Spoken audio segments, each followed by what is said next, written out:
The Reuters today, Ann, is publishing a scare story about what will happen if the border is closed down with Mexico. Have you seen this story?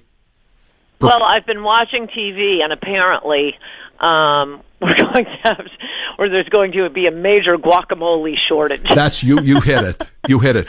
Within 3 weeks. So MSNBC and CNN are going to have a countdown. Only 20 days and 23 hours and 59 minutes until the United States runs out of guacamole. No, I know. Day after day, old women, little children, little girls are being raped and murdered by illegal aliens, families, lives destroyed, but they think they have the human face of this, a guacamole shortage. I know. I'm just going to read you a couple of headlines here. This is from the New York Post. MS-13 fiend held in gory sleigh. That's just one story. That's Long Island, of course. 3 men charged in Salt Lake drug distribution ring. Would you care to guess where the men are from? I'm guessing south of the border. Yes, Honduras. They're from Honduras. Yes, they're selling narcotics throughout the Salt Lake Valley, specifically heroin and cocaine.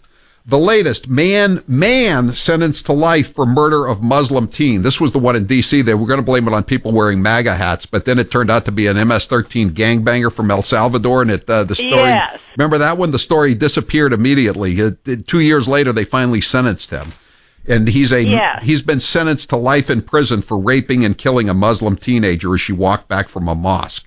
And that's it's really stunning that the entire media just pedal to the metal. I mean, as you're describing, and you describe every day, how the media hides any crimes by immigrants and illegal immigrants.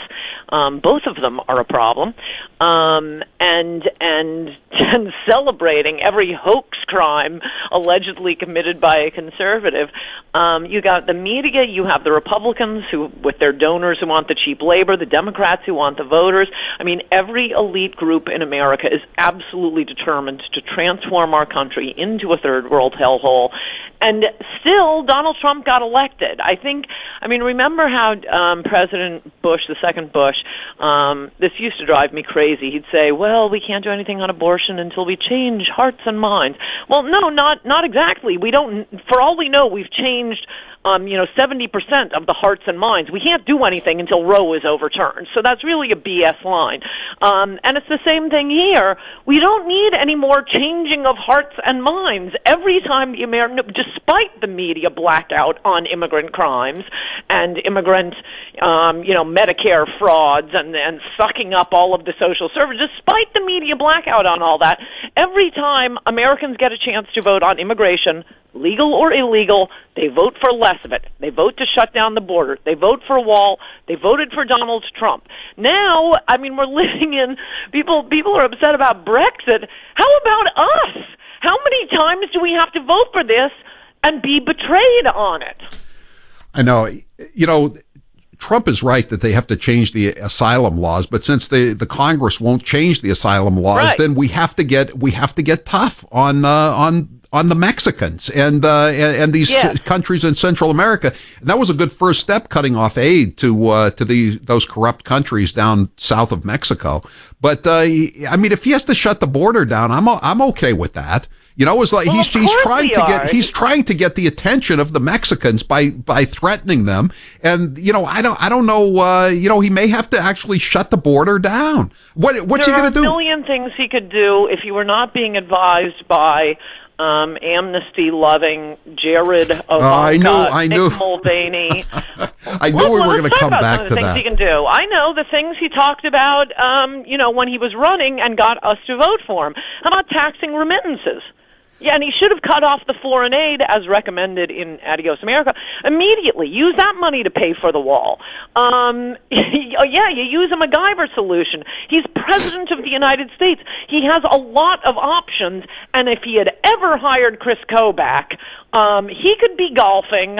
He could be ogling his daughter. Are you running? Could be doing whatever he wants to do. Ann, are you running an employment agency now, and Chris Kobach is your first client? You mention him every week. I've been somewhat consistent on this, demanding that he make Kobach his vice president, begging him to make Kobach his vice president. Boy, that was his biggest mistake. Why he didn't make Kobach head of Homeland Security, as he promised Kobach and the MAGA voters, is absolutely baffling. As I've said to you before, this is the equivalent. The only reason he has been so great on his judicial appointments is he turned it over to the Federalist Society. What he has done on immigration is the equivalent of saying, I'm turning over my judicial selection to the ACLU. Nope, Federalist Society, we don't want to hear from you.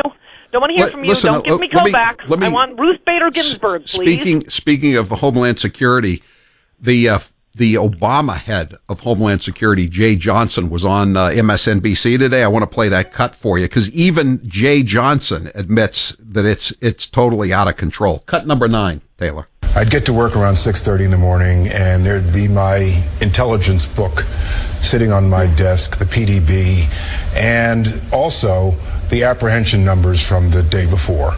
And I'd look at them every morning. It'd be the first thing I'd look at, and I probably got too close to the problem. And my staff will tell you, if it was under 1,000 apprehensions the day before, that was a relatively good number.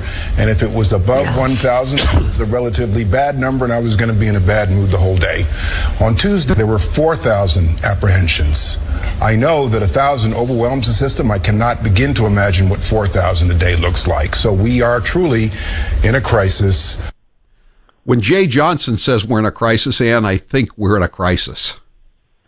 Yeah, no, I don't think it could not possibly have been worse, and it surely would have been better if Hillary had been elected. This is the worst we've ever seen of illegal immigrants pouring across the country when we voted for the most aggressive presidential candidate in U.S. history on immigration. Well, that's what we voted for. I got the opposite. You talk about the judicial appointments. I have to bring up something else, and it kind of doubles back to the immigration double standard here. Have you seen that they've nominated Trump has nominated a guy for the Ninth Circuit Court of Appeals, and Kamala Harris and Dianne Feinstein are objecting because the guy isn't a native of California, but he lives now in D.C., and they're saying, well, you can't nominate a guy for the Ninth District if he doesn't live in the Ninth District right now. And I'm thinking to myself, wait a second, are these the two same senators who have no problem with illegal aliens being admitted to practice law in the state of California? Not to mention voting and giving driver's licenses. And this guy went to high school in California. He comes back and he takes part in the town's garlic festival, the mayor said. And they're down on this guy. No, plus which, I mean, that's a brilliant point. Thank you, Howie Carr. Very good, of course. Once you say it, it's the obvious point to make, and very good. But it's not that unusual, particularly, I mean, if you'd been living in, I don't know, Kansas City, Fort Wayne, Indiana, but Washington, D.C., okay, so he has a federal job. We're not talking about the California Supreme Court. We are talking about a federal judiciary.